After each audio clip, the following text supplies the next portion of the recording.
Lorsque les rayons du soleil atteignent la Terre, ils réchauffent l'atmosphère, c'est-à-dire l'enveloppe d'air dans laquelle nous vivons.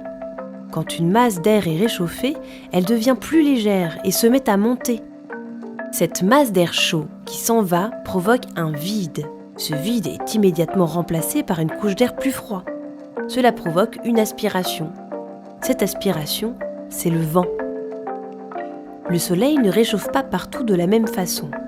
Dans le désert, l'air peut chauffer excessivement, mais au-dessus des océans, il a plutôt tendance à refroidir. Donc, à la limite entre terre et mer, les vents sont attisés.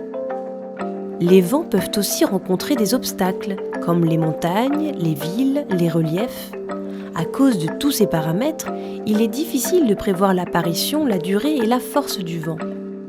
Pourtant, nous avons besoin de prévoir et de comprendre les vents pour nos déplacements maritimes, aériens, mais aussi pour la production d'énergie éolienne.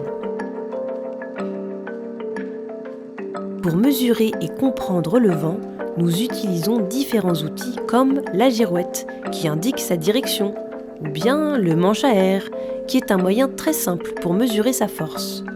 Mais pour mesurer précisément sa vitesse, on utilise un anémomètre. Quand il y a un peu de vent, l'anémomètre tourne lentement, et quand il y a beaucoup de vent, il tourne rapidement.